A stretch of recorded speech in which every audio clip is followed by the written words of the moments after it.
hadirin wal hadirat, kaum muslimin dan muslimat terkhusus dan teristimewa, kepada para orang tua, para haji dan ibu hajah, para asatidz, para ulama, para tokoh pemuka agama, dan tentunya pemuka masyarakat yang mohon maaf bila dapat al-fakir absen, serta sebut satu persatunya. Yang besar tidak disebut gelar, dan yang kecil tidak disebut nama. Semuanya mudah-mudahan tanpa mengurangi rasa hormat al-fakir kepada jamaah sekalian, kepada antum sekalian yang dihormati, yang selalu mudah-mudahan dimuliakan dan dirahmati oleh Allah Subhanahu wa taala. Khusus juga kepada yang di sini, mohon maaf yang saya kenal, Mas Rinto, ya, yang telah menghubungi saya, karena tanpa beliau tidak mungkin saya akan hadir di sini.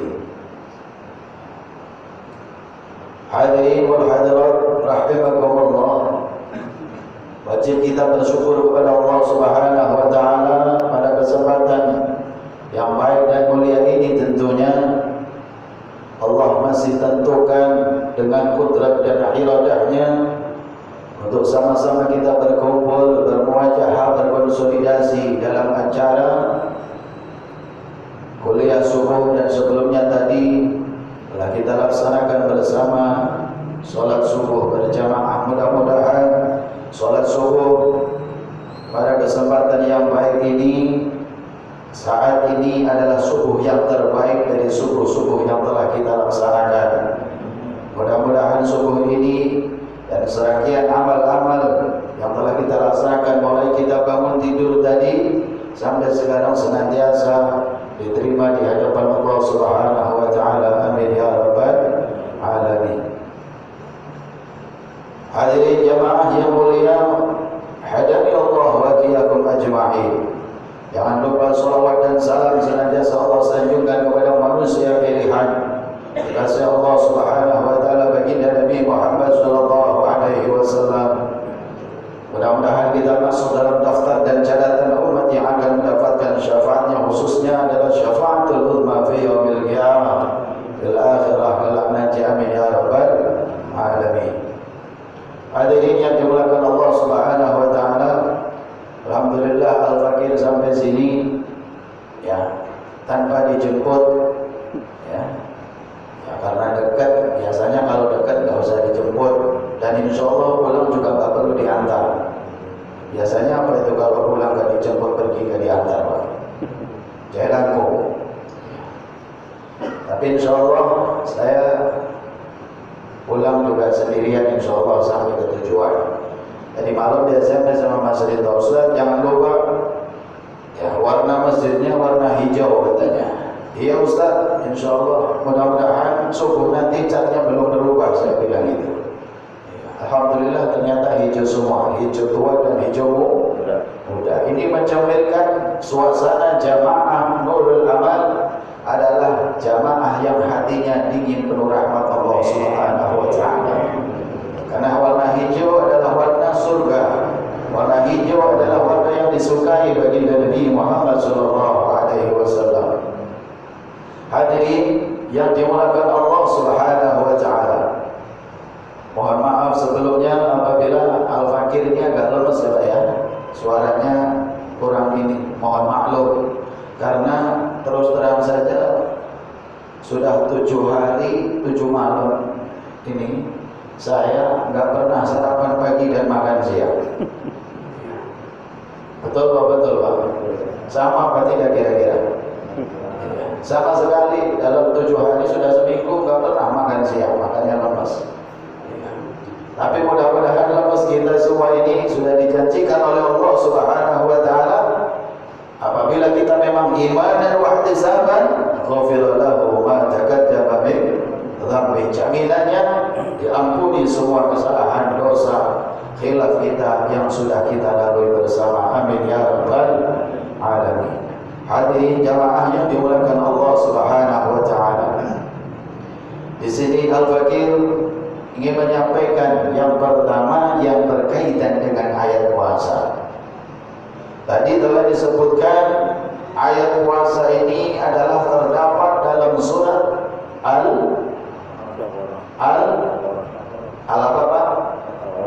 macam-macam soalnya. Ada Al-Baqarah, ada Al-Maidah, ada sampai ke juz amma, ada Al-Ma'un, Al-Kautsar, Al-Ikhlas, Al-Nasr, Al-Zumar. Ya. Terdapat ayat yang berkaitan dengan perintah puasa di dalam surat Al-Baqarah ayat 183. Ayat ini diturunkan pada hari Senin. Diturunkan pada hari Senin tanggal 2, waktunya ba'da zuhur. Waktu itu pada tahun kedua setelah hijrahnya baginda Nabi Muhammad SAW min Makkahil Mukarramah ila Madinatil Munawwarah, yaitu terdapat pada bulan Sya'ban. Terdapat pada bulan Sya'ban. Sekarang bulan Ramadan, bulan Sya'ban itu bulan yang keberapa Pak menurut penanggalan Hijriah? Bulan yang keberapa? Ke-8. Ya. Kalau bulan Mei bulan berapa? Kalau bulan Mei bulan yang keberapa Pak? 5. Jawabannya lebih kencang sama Mei daripada sama Sya'ban. Kalau bulan Sya'ban bulan yang ke-8 menurut penanggalan Hijriah, bulan kita umat Islam terhitung dari hijrahnya baginda Nabi Muhammad sallallahu alaihi wasallam. Bulan Ramadan adalah bulan yang ke-9. Ayat ini diturunkan pada bulan yang ke-8. Perintah puasanya sebulan kemudian baru dilaksanakan perintahnya, yaitu bulan 9. Pertama kali ayat ini diawali dengan harfun nida. Ya ayyuhalladzina amanu kutiba alaikumus shiyam. Ya itu kalau dalam istilah nahwu sharaf, dalam istilah ilmu tata bahasa adalah harfun nida, huruf yang untuk memanggil. Ya. Kalau orang Arab itu untuk memanggil semuanya pakai ya, yang dekat, yang sedang, yang jauh semua pakai ya. Ya Ahmad. Ya. Yang di hadapannya pun diundang pakai ya, yang jauh sekalipun pakai ya. Ya Ahmad. Ini ada filsafahnya, ada kronologisnya. Kenapa pakai ya? Artinya tidak ditentukan, yang dekat, yang sedang, yang jauh semua dipanggil oleh Allah Subhanahu wa ta'ala. Ya ayyuhalladzina amanu kutiba. Ayyuhalladzina amanu. Selanjutnya ayat ini diberikan tanda khusus pakai kalimat dan sifat amanu. Ya, di dalam kaidah tafsir, apabila ada ayat yang diawali yang ditandai dengan amanu dan diawali dengan harfun nida, ini bukan ayat biasa. Ini betul-betul ayat yang luar biasa yang mengandung makna dan tujuan khasais ataupun khususiyah. Ya, mempunyai karakteristik tersendiri, mempunyai tanda-tanda dan karakteristik. Ya. Jadi khusus.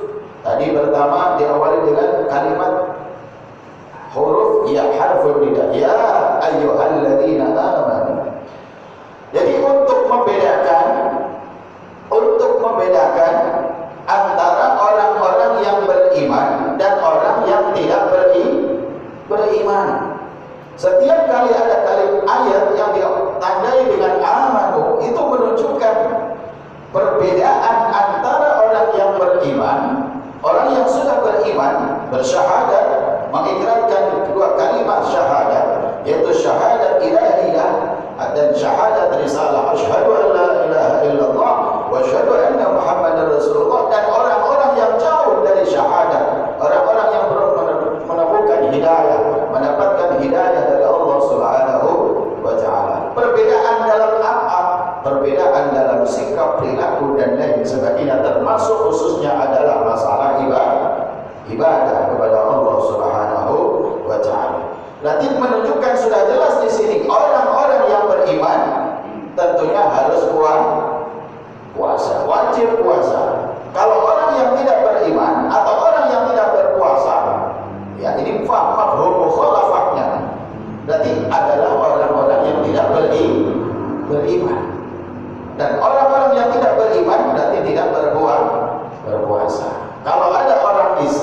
tidak puasa Ramadan tanpa ada udzur syar'i, ada alasan yang dibenarkan menurut syarak, kira-kira beriman apa tidak? Tidak beriman. Orang itu tidak beriman.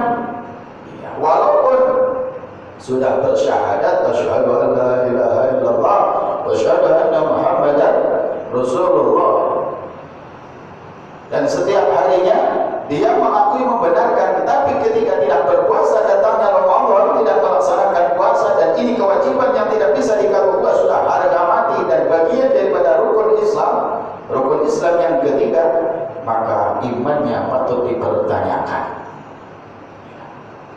Tugas puasa, ibadah puasa itu bukan ibadah sembarangan, Pak. Bukan ibadah umum, bukan, tapi ibadah yang betul-betul ya, ada masyaqqah. Ya, kalau bahasa fikihnya itu ada masyaqqah, wujudul masyaqqah. Berat, tantangannya berat. Ya. Dan ini tidak mungkin kalau orang yang tidak beriman tidak mungkin akan bisa ibadah puasa kepada Allah Subhanahu wa taala. Nah, kalimat ayat ini mengandung makna. Ya, jadi kalau kita koreksi dari awal, memang berkaitan dengan keadaan umat Islam khususnya, ya, itu macam-macam cara menyambut bulan Ramadan, khususnya bulan puasa ini. Ada yang biasa-biasa saja, ada yang senang banget, ada yang sedang.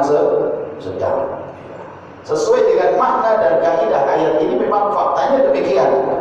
Ada yang bergembira sampai diadakan sebelum Ramadan ada acara tarhib yang menyambut kedatangan marhaban ya syahr Ramadan. Biasanya kalimatnya begitu, marhaban syahr siyami, marhaban ya syahr Ramadan, marhaban syahr qiyami. Coba bareng-bareng. Marhaban ya syahr Ramadan, syahr siyami, marhaban ya Ramadan, marhaban syahr qiyami. Marhaban bergembira itu menunjukkan sebuah apresiasi menyambut kedatangan bulan Ramadan. Ada yang senang, ada yang bergembira full, happy full, bahagia. Lah, yang menyambut bulan Ramadan dengan penuh apresiasi dan bahagia, dengan tarhib betul-betul, ya, karena merasa senang saya akan menjalankan perintah Allah yang agung, yang mulia di bulan suci, di bulan yang mulia. Ini menunjukkan ketika di hatinya merasa ada farhan wa surur, ada sebuah kebahagiaan, ya, sebuah sukacita. Ini menunjukkan tingkat keimanannya itu lebih. Ya, tapi kalau yang biasa-biasa saja, apalagi ada yang suka ngomong Ramadan lagi. Suka ada yang begitu ya, Pak ya. Mau Ramadan, aduh Ramadan ini ya, puasa lagi. Siap lagi, qiyam lagi, aduh, kurang tidur lagi. Lah, apabila yang begini, berarti menunjukkan ini bisa dinilai, bisa di cross check. Berarti biasa-biasa saja dengan Ramadan. Bahkan ada yang lebih dari itu, lebih ringan, tingkatannya lebih rendah. Ya, ada orang yang menghormati bulan Ramadan, ada yang menghormati hanya sekedar menghormati, tapi ada yang menghormati dan menjalankan perintah dan ibadah serta qiyam di bulan Ramadan. Memang ada orang yang menghormati tapi tidak menjalankan. Ada orang yang menghormati tapi tidak menjalankan puasa, itu ada. Ya. Contohnya bagaimana? Ada nih seorang preman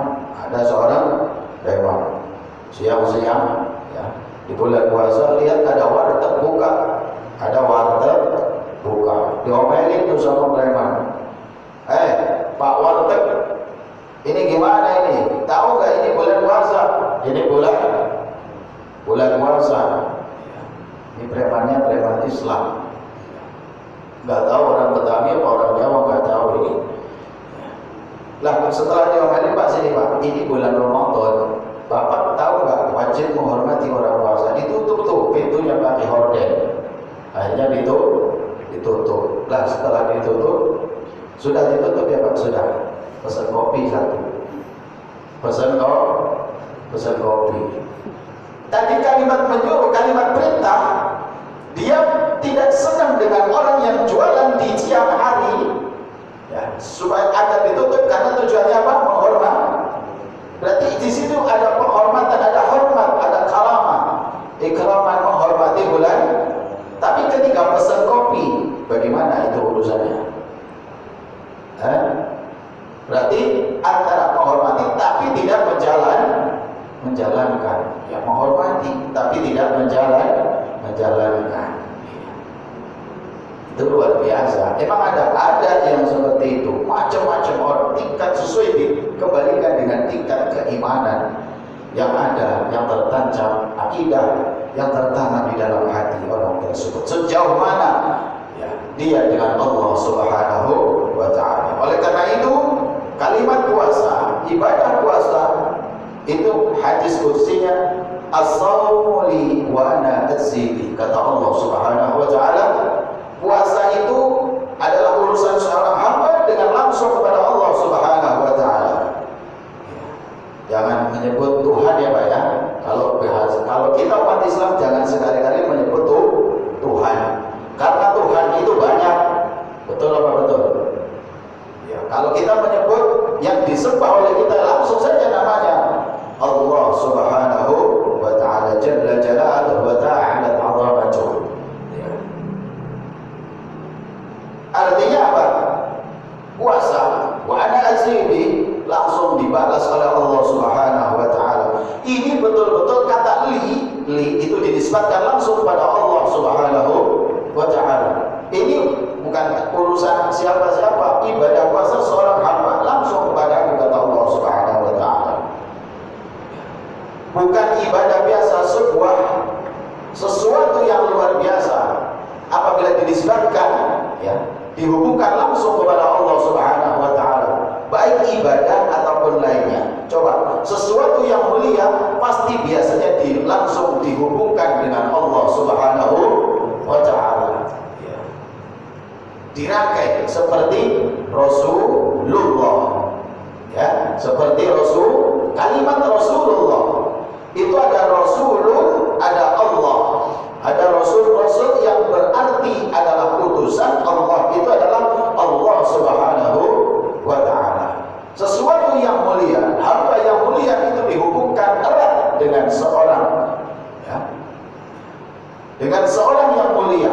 Allah Subhanahu wa ta'ala menghubungkan langsung seperti Abdullah, Rasulullah. Maka kata nama yang ada Abdullah, ada Allahnya, ada kalimat jalalah di situ adalah sebenarnya adalah nama yang besar, nama yang semestinya dia menjunjung tinggi dan mengagungkan Allah Subhanahu wa ta'ala. Enggak pantas kalau namanya Abdullah terus Abdul Rahman, Abdul Salam, Abdul Karim, itu kelakuannya kayak bajingan tengek, itu enggak pantas, ya. Seharusnya kalau namanya Abdullah itu dinisbatkan kepada Allah Jalla Jalaluhu yang maha mengatur alam semesta ini. Tentunya adalah orang-orang yang selalu taat dan beribadah kepada Allah Subhanahu wa ta'ala. Karena apa? Rangkaian kata namanya itu dihubungkan, dirangkai langsung dengan Allah Subhanahu wa ta'ala. Seperti Rasulullah, Habibullah, ya, beliau Rasulullah adalah Habibullah, kekasih Allah Subhanahu wa ta'ala. Hadirin wal hadirat rahimakumullah. Itu tadi sedikit tentang masalah keterangan ayat yang berkaitan dengan berita puasa. Jadi puasa kita wajib bersyukur kepada Allah. Pagi ini kita masih diberi kekuatan panjang umur. Banyak mungkin di antara saudara-saudara kita yang bulan tahun kemarin, di bulan Ramadan tahun yang lalu masih duduk di samping kita, ya, ada di sebelah kita, jamaah sholat tarawih bersama kita, puasa bersama di bulan Ramadan bareng-bareng sama kita, tapi pada tahun ini sudah tidak Ini adalah sebuah nikmat yang besar bagi kita. Kita masih diperkenankan oleh Allah, diberikan kesempatan yang luar biasa untuk menjalankan perintah yang agung ini. Mudah-mudahan kita sampai selesai dan sampai menjumpai Ramadan terus, sehingga kita panjang umur. Mudah-mudahan panjang umur kita sampai 200 tahun. Amin ya rabbal alamin. Sanggup apa kira-kira Pak kalau umurnya 200 tahun?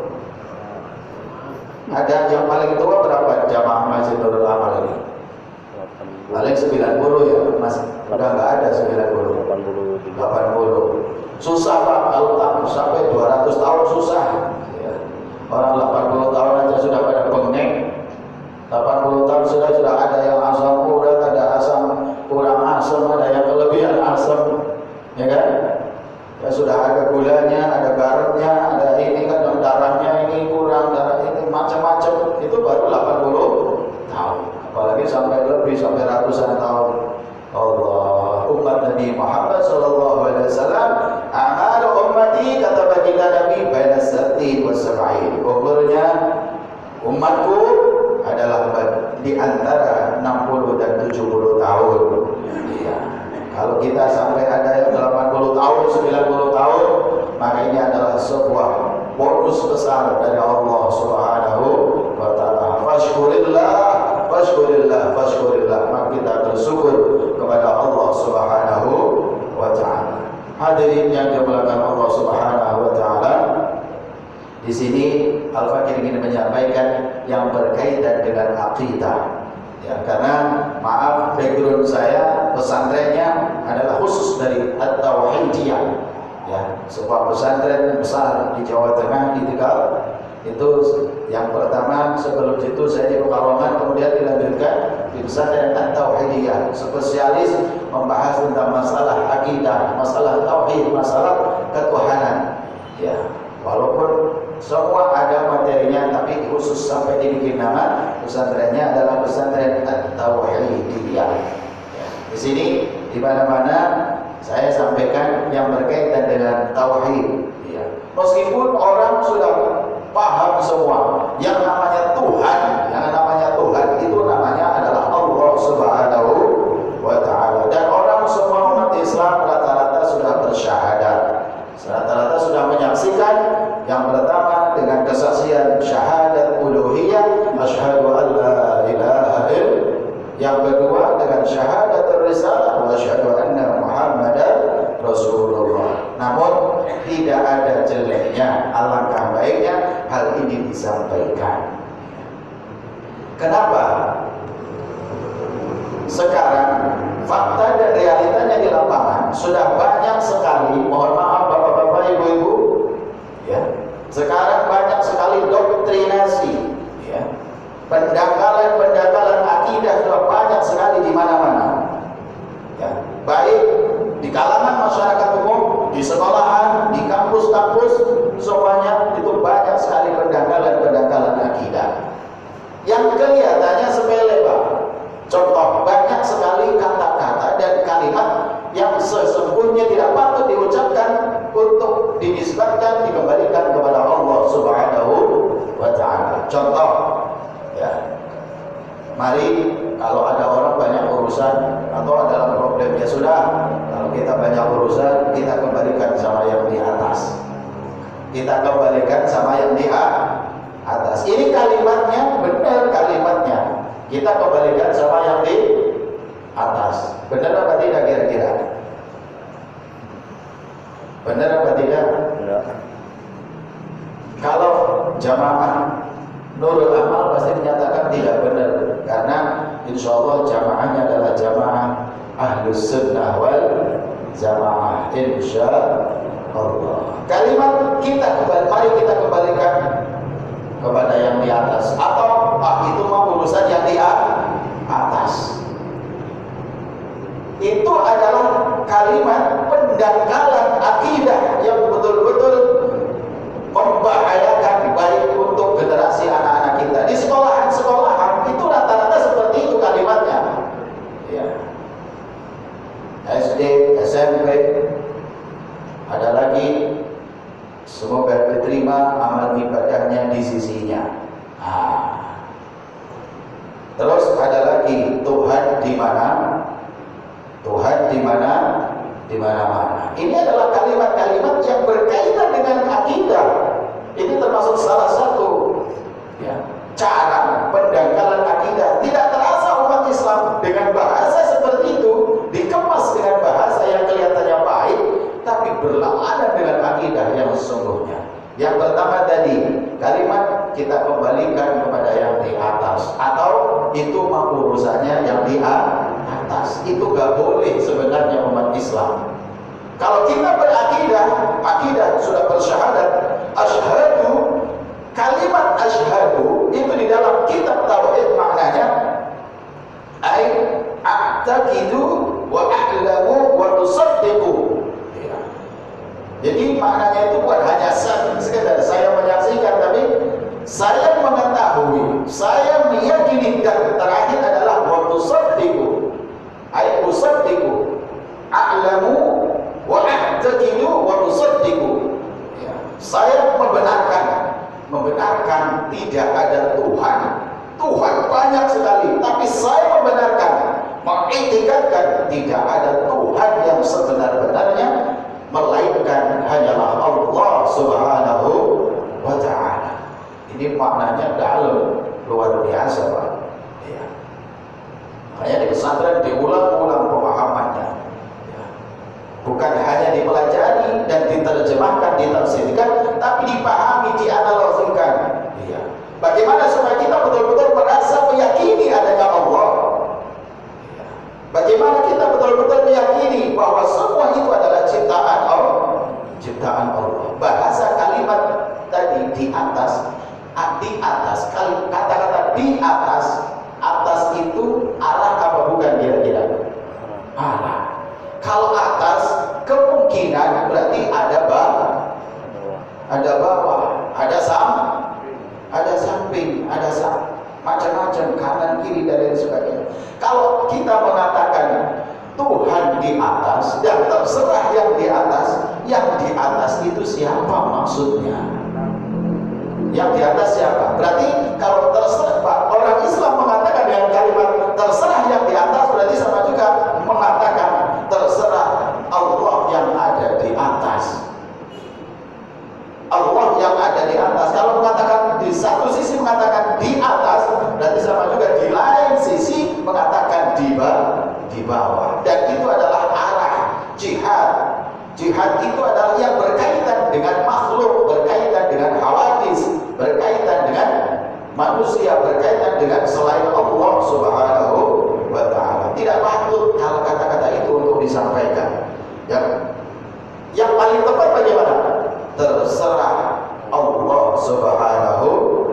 Mari kita serahkan urusan kita kepada Allah Subhanahu wa ta'ala. Itu baru sahih, ya, baru benar. Ya, makanya seumpama anak cucu kita dengar di rumah ya mengatakan Tuhan di atas atau terserah yang di atas, harus kita kasih tahu, harus mengarahan, jangan. Itu kalimat itu bukan kalimat ya, kalimat orang yang berakidah benar, akidah sahih, akidah Ahlussunnah wal Jamaah sepakat semua mengatakan Tuhan tidak berarah. Allah itu tidak berarah, tidak punya arah, tidak di atas, tidak bertempat. Kalau di atas namanya bertempat karena makan. Ya. Allah itu wujudun bila makan. Allah itu wujud bila makan, ada tanpa adanya tempat. Ya. Kemudian ada lagi kalimat di antaranya lagi. Ya, semoga biasanya kalau orang mau memberangkatkan jenazah kan begitu, ada sambutan. Semoga amal ibadah diterima di sisinya. Betul apa betul? Ya, semoga almarhum diterima di sisinya. Ya. Nah, kalau sisi itu arah zaman, sisi kanan, sisi kiri, apa tengah, apa belakang. Nah, orang tinggal ngomong semoga diterima oleh Allah Subhanahu. Ngapain pakai di sisinya segala? Semoga almarhum diterima oleh Allah Subhanahu. Cakep mana kira-kira Pak? Gak usah perlu pakai nyak, gak usah inyak, sekarang dihilangin, gak pakai nyak lagi. Iya. Walaupun orang Betawi nggak pakai nyak ya sekarang ya.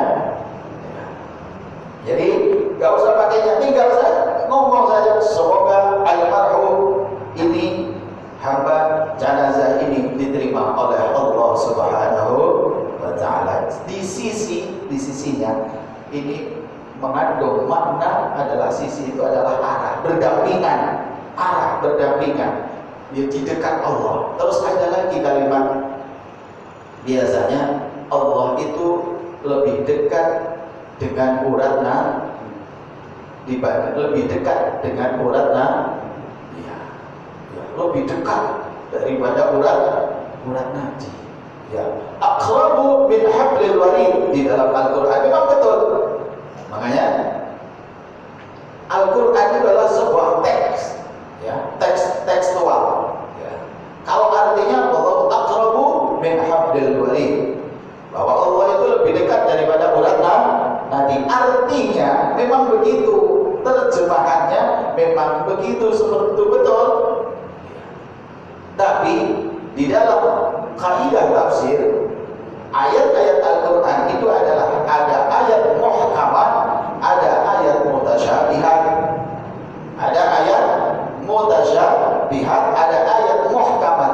Ada ayat muhkamat itu ayat yang arti terjemahannya, tafsirnya sudah jelas, tidak ada pertentangan, sudah gamblang, sudah sharih. Bahasa Arabnya itu sharih, sudah jelas, tidak perlu dipertentangkan lagi dan tidak perlu ditakwil, tidak perlu diterjemahkan dengan arti yang lain.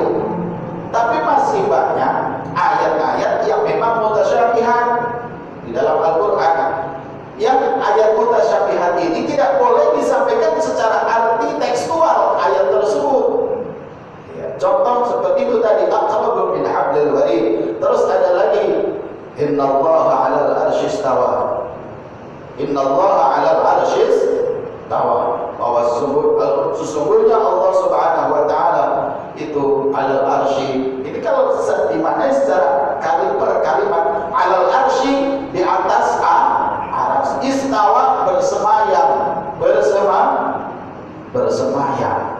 Bersemayam itu sama juga bertempat. Allah bertempat di atas arsy. Artinya katanya seperti itu. Tapi ayat-ayat ini adalah termasuk ayat yang mutasyabihat, ayat yang tidak boleh diartikan secara letterlek, secara bentuk kalimatnya. Iya. Karena ala di dalam kaidah nahwu, huruf ala ini, alal arsy, itu ada yang bermakna ala makanin, ada yang bermakna ala makanatin. Ya. Ala makanin, ya. Dengan ala makanatin itu beda. Kalau ala makanin itu ala yang bermakna tempat, memang betul. Iya. Seperti ya, berada di atas kursi atau di atas meja. Berarti ini ala, huruf ala, ya, yang bermakna tempat, ya. Atau peci di atas kepala. Berarti peci memang betul-betul di atas kepala. Bapak-bapak duduk di lantai, nah, di atas lantai. Ya. Atau bapak-bapak, ya, duduk di atas pohon. Ada yang duduk di atas pohon, itu burung biasanya.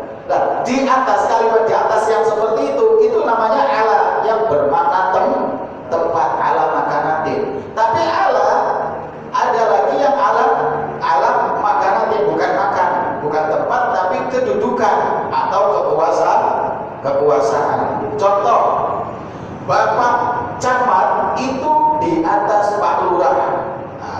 Beda apa tidak, Pak? Sama-sama di atasnya. Ya.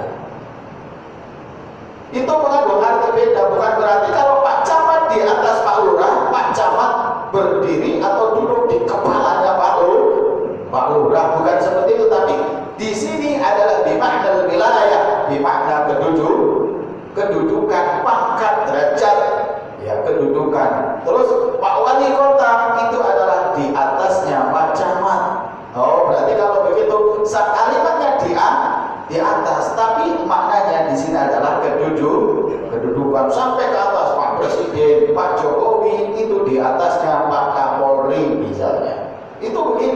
Artinya bukan berarti itu tempat, tapi bermakna kedudukan dan wilayah. Kehormatannya beda, posisinya beda. Ya. Lah, ini yang kalimat alal arsyistawa, innallaha alal arsyistawa. Kan banyak kalimat yang begitu di dalam Al-Quran. Itu tidak boleh dimaknai tempat, tapi dimaknai kekuasaan atau wilayah. Allah itu menguasai aras makhluk Allah subhanahu wa ta'ala yang paling besar, yang tempatnya adalah di atas langit yang ketujuh. Ada makhluk Allah, ciptaan Allah yang bernama aras. Aras itu adalah makhluk yang paling besar dibanding bumi, dibanding langit paling besar itu adalah aras. Lah Allah itu kan berarti duduk di sana, tapi menguasai aras saja dikuasai oleh Allah subhanahu wa ta'ala, yang notabene adalah ciptaan Allah yang paling besar. Apalagi bumi, apalagi bintang, apalagi rembulan, apalagi manusia, apalagi makhluk-makhluk yang lain yang ada di muka bumi ini, semua dalam kekuasaan Allah subhanahu wa ta'ala. Itu artinya ayat mutasyabihat. Ya, mutasyabihat itu yang harus ditakwil. Ya, maknanya tidak boleh dimaknai secara tekstual, tapi harus dimaknai secara kontekstual. Ya, harus dimaknai secara kontekstual. Ya, karena pemahaman akidah itu tidak boleh tekstual, harus kontekstual juga. Ya, memang ada yang muhkamat, ya, memang itu tekstual boleh dipahami, tapi ada beberapa ayat yang dilarang keras untuk memahami secara tekstual, tapi dengan cara kontekstual. Hadirin yang dimuliakan Allah subhanahu wa ta'ala, penanaman akidah sangat penting, mengingat zaman ini sudah banyak sekali ada doktrinasi pendangkalan-pendangkalan akidah. Kalau kita mungkin bisa paham, kita bisa maklum, generasi kita mungkin Islam masih banyak ulama sekarang, ya, kiai, muballigh, ustaz yang menjelaskan, tapi yang dikhawatirkan generasi anak cucu kita 10 tahun, 20 tahun yang akan datang, bagaimana nasib mereka?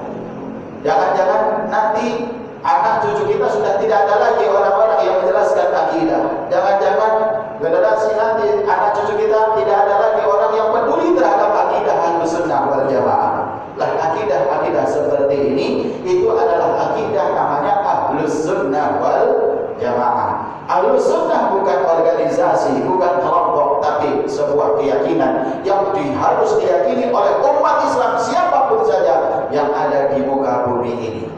Ya. Ya, jadi akidah, kata-kata sering kita dengar ada Ahlussunnah, ya, ada Ahlussunnah wal Jamaah. Ahlussunnah itu bukan organisasi, ya, bukan kelompok, bukan persatuan, tapi Ahlussunnah wal Jamaah adalah sebuah akidah yang harus diyakini setiap umat Islam, bukan organisasi. Salah besar kalau Ahlussunnah dikatakan sebuah organisasi ataupun kelompok-kelompok tertentu. Nah, Ahlussunnah wal Jamaah yang kita anut dan kita yakini, ya, tanpa disadari, mungkin juga ada yang tahu ataupun tidak, bahwa kita ini adalah berafiliasi kepada dua imam besar Ahlussunnah wal Jamaah yang bernama Imam Abu Hasan Al-Asy'ari dan Imam Abu Mansur Al-Maturidi. Namanya ini adalah generasi tabi'in, ya, kalau satu sahabat Nabi yang memang spesialis menjadi rujukan akidah Ahlussunnah wal Jamaah untuk siapa? Umat Islam sedunia. Kalau akidahnya, keyakinannya tidak bersumber dari dua imam besar ini, berarti bukan Ahlussunnah wal Jamaah, tapi Wahabiyan. Wahabiyan itu seperti itu, mengartikan alimat ayat Al-Quran dengan saenake dhewe. Ngerti ya Pak, saenake dhewe, ngerti Pak? Ya, ini bahasa Jerman, ini saenake dhewe. Saenake wudele dhewe, tambahi wudel wis ora apa-apa. Ya. Lah, ini mengartikan seenaknya saja, enggak. Allah harus bertempat. Ada yang begitu. Allah, ini sesat dan menyesatkan. Ini lebih dari kata musyrik, lebih, Pak. Ya. Kita mungkin sering mendengar kata-kata musyrik, Wah itu kalau begitu musyrik, ini musyrik, ini musyrik. Ini kalau ada orang meyakini Allah bertempat lebih dari musyrik dan tidak akan ada ampunan sama sekali. Sama seperti kita menerjemahkan ketika kita sholat. Ya maaf, di dalam kalimat ihsan, keterangan masalah ihsan adalah an ta'budallaha ka'annaka tarah wa illam takun tarah fa innahu yarak. Ihsan kan seperti itu definisinya. Ihsan itu adalah kalian menyembah Allah seakan-akan kalian melihat Allah. Walaupun kalian tidak melihat Allah, Allah melihatmu. Ada orang yang salah paham, seakan-akan melihat Allah. Ada yang memahaminya keliru. Ketika takbiratul ihram, Allahu Akbar, perasaannya dia melihat Allah itu ada di depannya, meyakini Allah ada di depannya. Ini keliru apa tidak kira-kira? Gak boleh meyakini Allah itu ada. Ya, salah tafsir, ya, salah paham. Kalau salah paham, itu pahamnya bisa salah. Hati-hati jangan sampai salah paham. Kalau salah paham, bisa pahamnya salah. Ya, kalau salah berarti keluar dari koridor yang diajarkan oleh para pendahulu, para ulama kita, ulama ahlus sunnah wal jamaah. Ada lagi yang repot, parah. Ya. Saya itu jamaah saya banyak yang sudah haji ya, di sini di Khairul Anam. Ya, terus ada lagi yang dulu waktu di rumah masih banyak juga orang yang berangkat haji, memang awal berangkat haji ke sana nggak ngaji dulu, ya Allah, nggak ngaji akidah. Yang penting kalau mau berangkat ya sudah manasik, yang penting kan biasanya begitu manasik. Iya. Ya, biasanya kalau orang masih di kampung di sana itu masih begitu. Kalau sudah daftar haji baru mulai siap-siap, mulai belajar ngaji a i u babi bu tati itu. Ada yang belum bisa baca Al-Qur'an, di antaranya apalagi akidah. Al-Qur'an saja, baca Al-Qur'an saja banyak yang nggak bisa, apalagi masalah akidah awal. Lah suatu saat ada orang berangkat haji, ada orang yang berangkat haji ke Mekah di sana. Setelah di sana itu dia nangis-nangis di depan Ka'bah. Nangis terseduh-seduh. Oh Tuhan. Lah setelah selesai tawaf, ya, biasanya kan tawaf. Ya. Selesai tawaf ditanya sama yang lain, Pak kenapa tadi kok nangis? Pripun? Wow kok nangis-nangis dengan itu pripun? Kenapa? Enggak, perasaan saya itu Allah ada di situ, di dalam Ka'bah situ. Allah saya minta, serasa saya dekat sekali dan doa saya dijawab. Begitu Pak rasanya. Rasanya Allah duduk bersemayam bertempat dan tinggal di dalam Ka'bah. Ya nggak ngerti kalimat Baitullah. Ya Baitullah itu artinya secara tekstual adalah rumah Allah. Rumah Allah. Dia merasa ini rumah Allah, saya ada di depan. Rumahnya berarti Allah ada di dalamnya dong. Ini katanya rumah Allah. Ya Allah, awam apa tidak itu? Salah apa tidak paham seperti itu? Kelihatannya nangis-nangis menyebut nama Allah, tapi dia dengan sedang syirik menyekutukan Allah Subhanahu wa ta'ala. Jangan salah Pak, ketika kita salat Allahu Akbar, kalau masih ada perasaan Allah ada di depan kita, itu kita belum menyembah Allah, tapi menyembah berhala dan patuh pada hakikatnya. Makanya harus kita hilangkan ini. Ya, harus kita hilangkan. Seumpama masih ada orang yang meyakini ketika takbiratul ihram, ya, salat itu menurut Imam Nawawi di dalam kitab Kifayatul Akhyar disampaikan, itu standar khusyuknya untuk orang awam itu minimal 2. Ketika takbiratul ihram, Allahu Akbar, dan yang kedua kita ketika membaca tasyahud, asyhadu an la ilaha illallah. Itu minimal 2, itu sudah dianggap khusyuk. Ya, kata Imam Nawawi Al-Bantani, orang Banten, ulama Jawa Banten yang begitu mendunia, kitabnya ratusan kitabnya dikarang sama beliau, beliau dimakamkan di Baqi, ya, kalau tidak salah. Imam Nawawi Al-Banten pernah dulu menjadi imam di Masjidil Haram. Ya. Lah, ketika ya, orang itu kan khusyuk, ya, khusyuk Allahu Akbar, takbiratul ihram khusyuk. Lah khusyuk di situ hati-hati, jangan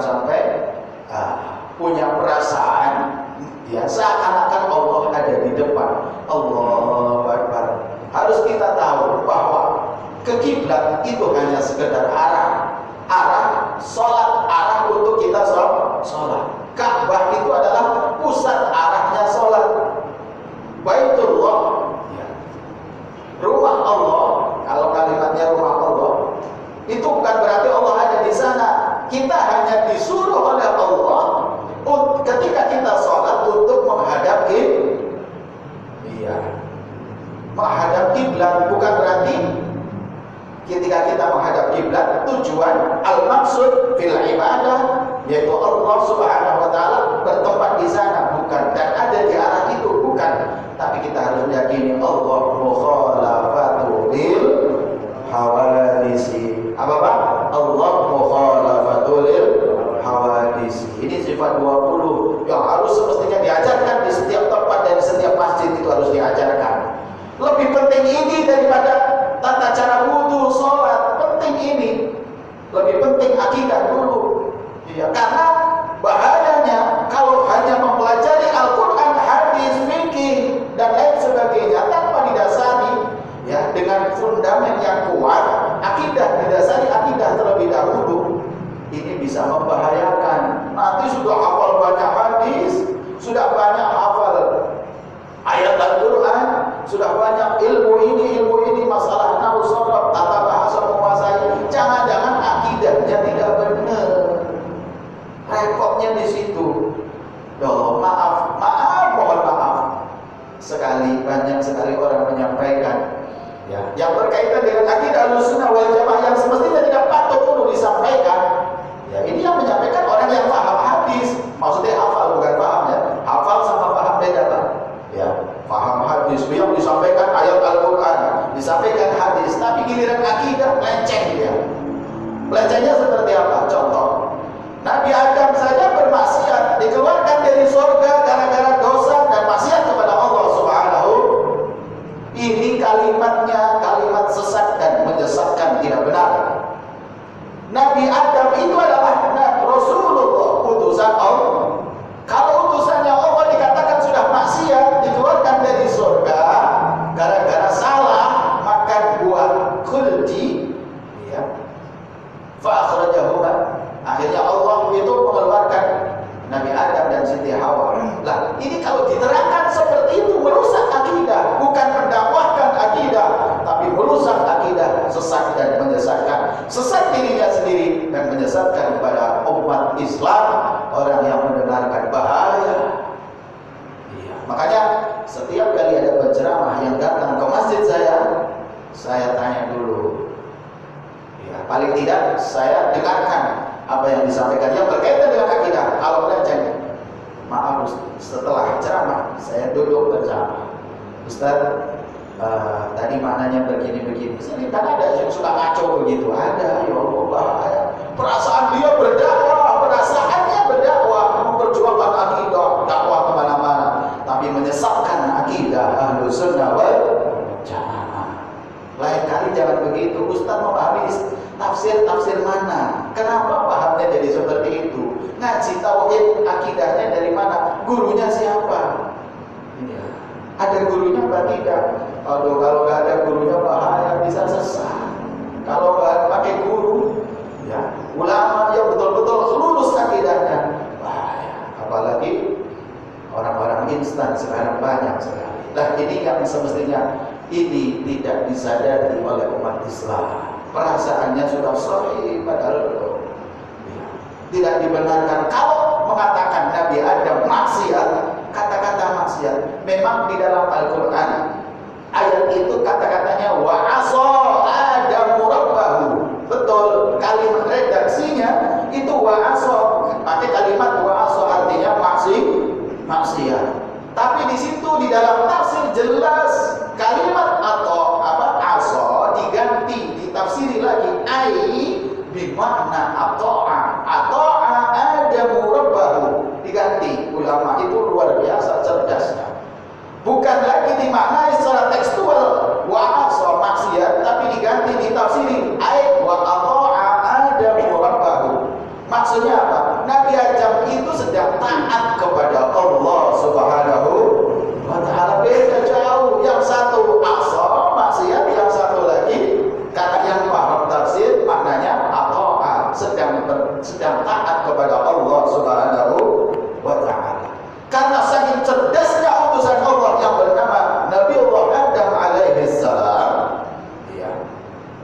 sehingga memakan buah kuldi. Memakannya buah kuldi ini saking cerdasnya Nabi Adam, maka dimaknai Nabi Adam sedang taat kepada Allah Subhanahu wa Ta'ala, bukan wa'asa lagi, bukan. Kalau memaknainya pakai wa'asa itu menyesatkan akidah umat Islam, berlainan dengan Imam Abu Mansur Al-Maturidi dan Abu Musa Al-Asy'ari. Kalau sudah berlainan dengan akidahnya dengan dua ulama ini, pasti berlainan dengan akidahnya baginda Nabi Muhammad sallallahu alaihi wasallam. Ya, contoh seperti tadi Baitullah, istilah-istilah seperti itu harus dengan pemahaman, ya. Seperti masjid juga Baitullah, masjid itu adalah rumah ibadah, bukan rumahnya Allah Subhanahu. Ya. Baitullah adalah baitun fihi ya'budullah. Baitullah adalah baitun, rumah di mana di situ untuk menyembah Allah Subhanahu, bukan rumahnya Allah Subhanahu wa Ta'ala. Jauh. Kalau pemahamannya dengan ilmu itu pasti benar. Kalau pemahamannya tidak dengan ilmu, pasti akan sesat dan menyesatkan. Jelas apa tidak kira-kira Pak? Jelas ya. Ini karena saya paling senang kalau disuruh ngomong akidah, ya. Ya, karena yang paling penting dasarnya. Terbukti apa? Kenapa akidah yang paling penting? Baginda Nabi Muhammad SAW itu dakwah di Mekah selama 13 tahun khusus spesialis menangani masalah akidah. Belum menyampaikan masalah puasa. Ayat puasa itu turun di Madinah tahun kedua setelah Hijriah, di dalam bulan Sya'ban. Ya, setelah hijrah ke Madinah 2 tahun baru turun ayat kutiba alaikumus. Tapi sebelumnya membahas tentang akidah, keyakinan. Karena memang ini adalah fondasi yang paling pokok, itu akidah. Sebelum belajar fikih, sebelum tahu tentang thaharah, bagaimana cara wudu yang benar, bagaimana cara puasa, cara zakat, cara haji yang benar, itu penanaman pertama adalah akidah, keyakinan dan keimanan. Baru setelah di Madinah 10 tahun baru mulai semua bidang ilmu, disiplin ilmu disampaikan oleh baginda Nabi Muhammad sallallahu alaihi wasallam. Ilmu hadis, mustalahul hadis, tentang masalah fikih, tentang masalah kaidah fikih, semua disampaikan di Madinah. Ya, pantas kalau dulu ziarah dilarang memang. Dulu ada ayat nahaitukum an ziyaratil qubur fazuruha. Memang pertama kali awalnya waktu di Mekah bahaya kalau ziarah itu dilegalitas oleh Rasulullah, bahaya.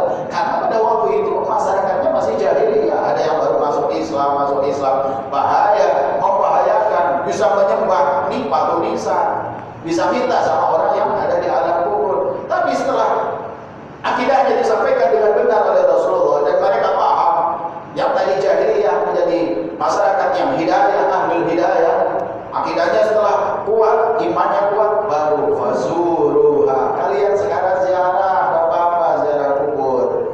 Ya, buktinya setelah baginda Nabi di Madinah, beliau itu sering sekali ziarah ke makam baqi, makam sahabat. Ya, yang posisinya ada di sebelah kiri Masjid Nabawi. Kalau yang sudah haji pasti tahu. Tapi sekarang dibuka cuma pagi hari doang, pagi sama sore sebentar ditutup ketat. Itu adalah pemakaman Baqi Al-Gharqad, ada 10.000 sahabat baginda Nabi Muhammad SAW yang dimakamkan di situ. Ya, orang-orang mulia, para mujahid, para pejuang yang tetesan darahnya direlakan untuk agama, untuk Allah dan karena cinta kepada baginda Nabi Muhammad SAW. Rata-rata orang yang mati syahid, ya, mati syahid itu membela Allah, agamanya Allah. Kalau sekarang ada yang KW, syahidnya syahid KW, ya, bukan ori, yang KW ikut-ikutan, perasaannya syahid, bawanya bom. Wah, itu perasaannya syahid tapi sangit, ya. Ya bukan, ya akhirnya gak dimakamkan di orang mulia. Orang dia sendiri niatnya gak baik, niatnya gak karena Allah, niatnya membunuh orang itu dosa besar, baik orang Islam ataupun non Islam, itu tidak diperbolehkan. Jangankan membunuh manusia, binatang saja gak boleh dibunuh. Sampai di Masjidil Haram, ya ketika orang haji itu gak boleh membunuh di sekitar Masjidil Haram.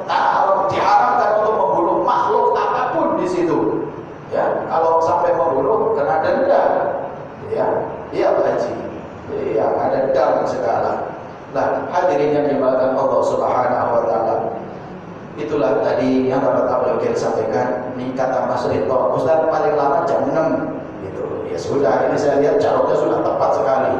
Ya, jam 6 lurus tegak. Ya, insya Allah kalau sudah tegak berarti menunjukkan dalilun sebagai bukti bahwa pertemuan kita sampai di sini dulu. Alhamdulillah. Mudah-mudahan dua kalimat yang Al-Fakir sampaikan dapat kita pahami bersama sebagai khazanah tambahan untuk pemantapan akidah kita dalam rangka beribadah dan bertaqarrub kepada Allah Subhanahu wa taala. Karena apabila akidahnya benar, amalnya diterima semuanya, puasanya, zakatnya apa. Tapi kalau sholatnya misalnya nih, amal sholatnya sudah menganggap Allah di atas, ada di depan, ini yang lain merdut semua, ditolak semua Pak. Itu gerbangnya akidah. Karena apa? Kalau masih menganggap Allah bertempat, ya berarah di mana, di sini, dan Allah besar, kecil, seumpama dianggap seperti itu, sifat-sifat makhluk, berarti sama juga masih musyrik kepada Allah Subhanahu wa ta'ala. Loh, orang musyrik kok sholat? Orang musyrik sholat gimana urusannya? Orang musyrik kok puasa? Orang musyrik kok ini? Nah, hidup itu gerbang, ya, agar diterima semua amal ibadah. Wa sahihil aqidah, sahih akidahnya terlebih dahulu. Itu saja dapat Al-Fakir sampaikan. Barangkali ada kekurangan, maka itu dari kekurangan Al-Fakir sendiri. Dan barangkali ada kalimat-kalimat yang memang bisa dipahami, ya. Mari kita pahami bersama dan mari buat tambahan. Saya yakin jamaah Masjid Nurul Amal itu sudah menjadi mujahid semua, sudah hebat semua, insya Allah. Surah Istiqomah hebat semua, iya. Luar biasa, saking hebatnya kalau tarawih Ramadan masjidnya nggak muat, ya kan? Iya, tapi tanggal 1 sampai 10 biasanya nggak muat. Iya. Pengumuman masjid, wah hadirin jamaah, ya karena tahun ini tarawih di masjid kita sudah tidak memungkinkan lagi, maka akan diadakan pelebaran nanti setelah puasa. Ada yang ngomong, nggak usah dilebarin Ustaz, itu cuma 10 hari doang, gitu ya. Tapi insya Allah kalau di Nurul Amal sampai habis Ramadan masih penuh, amin Allahumma amin. Semakin maju insya Allah, betul, semakin maju, ya. Bukan maju ibadahnya tapi maju softnya, ya, ya. Amin Allahumma, jangan amin dong Pak, maju softnya amin. Itu saja, mari kita akhiri dengan doa meminta munajat kepada Allah Subhanahu wa taala. Kita minta yang pertama, mudah-mudahan diteguhkan akidah dan iman kita. Sampai kapan? Sampai kita diambil oleh Allah Subhanahu wa taala. Mudah-mudahan husnul khatimah. Ala hadhihi niyyah wa binatis salamah wa binati husnul khatimah wa binatis sihhati wal afiyah wa binati tawilil umur fi kamalis sihhati wal afiyah wa fi kamal ta'atillah wa ta'ala Rasulullah sallallahu alaihi wasallam. Al-Fatihah. A'udzu billahi minasy syaithanir rajim. Bismillahirrahmanirrahim. Alhamdulillahi rabbil alamin arrahmanir rahim maliki yaumiddin. Iyyaka na'budu wa iyyaka nasta'in. Ihdinas siratal mustaqim. Siratal ladzina an'amta 'alaihim ghairil maghdubi 'alaihim waladdallin. ربنا انفعنا بما علمتنا، رب علمنا الذي ينفعنا، رب فقهنا وفقهنا وقرب لنا في ديننا. اللهم اهدنا بهداك واجعلنا ممن يستهديك في رضاك ولا تولنا وليا سواك ولا تجعلنا ممن خالف امرك وعصاك. حسبنا الله ونعم الوكيل، نعم المولى ونعم النصير، ولا حول ولا قوة الا بالله العلي العظيم. اللهم اجعل جمعنا يا الله جمعا مرحوما وتفرقنا من بعده تفرقا معصوما، واجعل جمعنا وجماعتنا جمعا مسجد جميع نور العمل جمعا مشهورا وتفرقنا من بعده تفرقا مغفورا. وصلى الله على سيدنا محمد وعلى اله وصحبه وسلم والحمد لله رب العالمين. Kita akhiri dengan membaca doa kafaratul majlis. Bismillahirrahmanirrahim. Subhanakallahumma wa bihamdika asyhadu an la ilaha illa anta astaghfiruka wa atubu ilaik. Sampai di sini saja. Mohon maaf sekali lagi kepada para ulama, para tokoh, para pemuka di sini, para orang tua. Mohon maaf tanpa mengurangi rasa hormat. Ini memang yang harus sampaikan ini. Saya hanya bisa menyampaikan ini. Mudah-mudahan ada manfaatnya. Amin ya rabbal alamin. Sampai ketemu lagi, ya. Ini kalau puasa ngopi nggak apa-apa Pak, nggak batal, ya. Ngopi nggak batal. Pernah ditanya Pak Ustaz, ngopi batal apa enggak? Enggak. Ya, yang penting flash disknya jangan ditelan. Ya, kalau ngopi di siang hari bulan puasa nggak batal. Yang penting plus dinnya jangan ditelan ya, Pak ya. Itu saja. Mudah-mudahan